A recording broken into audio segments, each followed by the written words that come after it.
It is implementing progressive political ideologies. It's not academic. How does looking at skin color or creating victims or oppressors help our children academically? How does removing homecoming king and queen or father-daughter dances help our children academically? That was a Loudoun County, Virginia parent arguing against teaching critical race theory amid mounting debate across the nation over how to teach about racism in our schools. Joining us now to discuss is Executive Director of the Fight for Schools PAC and father of 2 children in the Loudoun County, Virginia School District, Ian Pryor. Ian, welcome. Thanks for having me, Mike. Ian, you and a number of parents have been fighting critical race theory in Loudoun County schools for months now. What kind of pushback or even threats have you and others gotten for standing up to the school board? Yeah, that's right, Mike. You know, this really started in March when you had a private Facebook group with, several school board members in it that was really trying to plot against parents. They wanted to infiltrate groups. They wanted to publicly expose us, hack websites, all that kind of stuff. Well, you know what? They're taking that seriously, and they are going out and trying to intimidate parents that are pushing back against this school board. I received a letter in June that was clearly designed to harass and intimidate.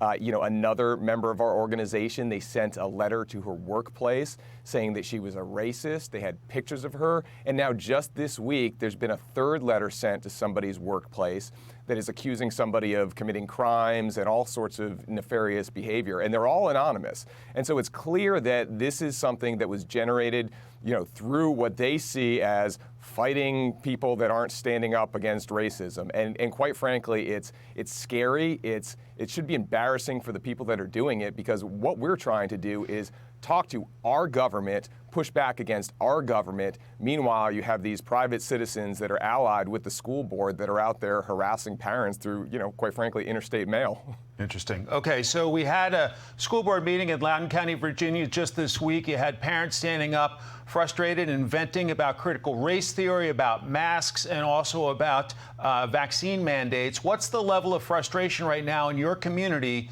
with the school board? I mean, it's through the roof. And, we talk about critical race theory a lot, but there are so many issues that have really popped up since this fight began. I mean, from, the transgender policy that they passed in August, just this past week, they passed a new dress code that is woefully unconstitutional. And you have athletes that are required to get vaccinations in order to participate in sports. So there is a whole host of issues that the school board really just refuses to listen to parents. And that's what the fight's about.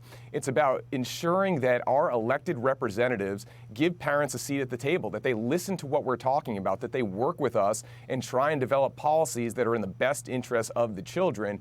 Ultimately, that's not what we're seeing. We're seeing a school board that's been captured by the politics of the moment. We're nearly a month into the new school year. Any reports of critical race theory in classrooms in your community so far this year? Yeah, we've certainly seen some of that. We haven't seen as much as we did last year because we don't have access to the distance learning modules. But what we have seen is a lot of issues where teachers are asking kids what their pronouns are. We've seen a lot more on the transgender and pronoun issue that is coming out of the schools. Just this past week, a video came out about a teacher who gave a full lecture about sex. And, that's just not something that public schools and government-run schools should be doing. That is something that should be in the realm of the family, and let parents have those conversations, not children have those conversations. I will say, lastly, though, there was a debate this week between Virginia gubernatorial candidates Terry McAuliffe and Glenn Youngkin, and one of the most interesting things that came out of that was that in McAuliffe's term in 2015, he actually implemented critical race theory through the Department of Education. So this is something that's been happening for a while, and I think just now is when we're starting to get to the tipping point. Ian Pryor, we have to leave it there. Thanks so much for your time. Thanks for having me.